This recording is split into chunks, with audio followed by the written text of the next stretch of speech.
security. How do you think technology will change the economics for the artists? 'Cause we're talking about the technology, but like you said, what are the missing pieces that could really help them open up all these different economic opportunities? Well, the first and foremost thing that you got to do is you got to own it.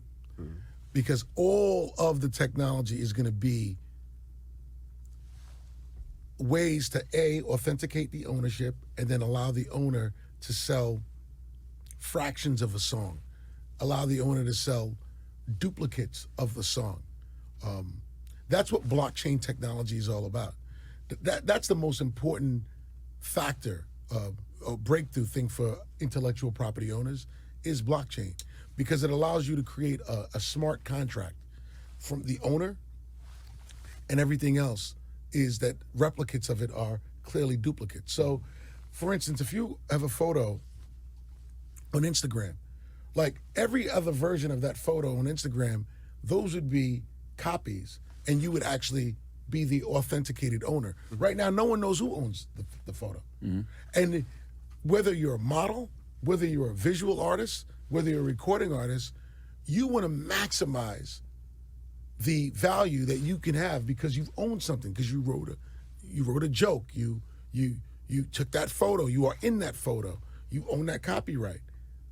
And that's the advances that are coming because of blockchain. It's what blockchain is doing is going to be as dramatic as what the internet's done. What blockchain is going to do for intellectual property owners is going to be the equivalent of what the internet's done to open our eyes to access to information. Expound on that a little bit more. What is that? Yeah, break it down for people that don't understand, like myself. What it's going to do is allows, right now, if you own something, there's no clear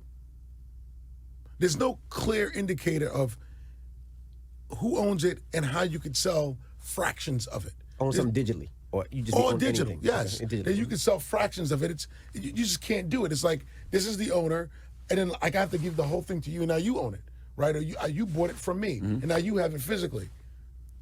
With NFTs and blockchain, you can actually create agreements in which you can own 3% of it, 2% of it. You can actually create opportunities where the owner can have contracts that go forward forever in perpetuity. So, for instance, an artist, visual artist, you paint this picture, whatever, and you sell it to a gallery and they get it for $5,000. They sell it for $1 million. You only got the $5,000. That's how the visual artist game is tough. You think music is bad. Like they'll paint a picture, gallery takes it, sells it for $5 million, $1 million, whatever. They still only they don't get any of the money as it goes. They can now create with blockchain where they get paid in perpetuity every time that piece of art changes hands. You can create smart contracts with intellectual property that you couldn't do before prior because of blockchain. I'm trying to make it that simple because it's easy for me to understand it and explain it that way. And I don't want to say anything and go out there like, oh, Steve thinks he's the tech guy. I just know for a fact that day in and day out, I'm surrounded by engineers who are absolutely telling us the value of why we should get into this quick. You look at this thing, NBA Top Shop. Are you seeing any of this stuff? These digital images that are trading at, I mean, I'm not getting mesmerized. And I'm not going to look at it from the outside and go, damn, that's crazy. That's bugging out.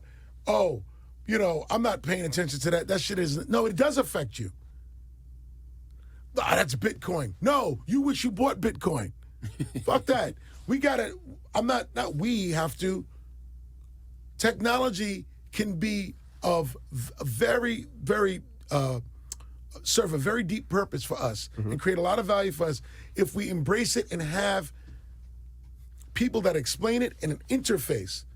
That's why I said artists need CTOs. They need technology folks around them or platforms that explain this to them, because there's a lot of value there. And if you don't have access to it, you'll just look at it and go, that's not for me. No, it is. It's actually specifically for you. I wonder what independence looks like to Steve Stoute in 2000.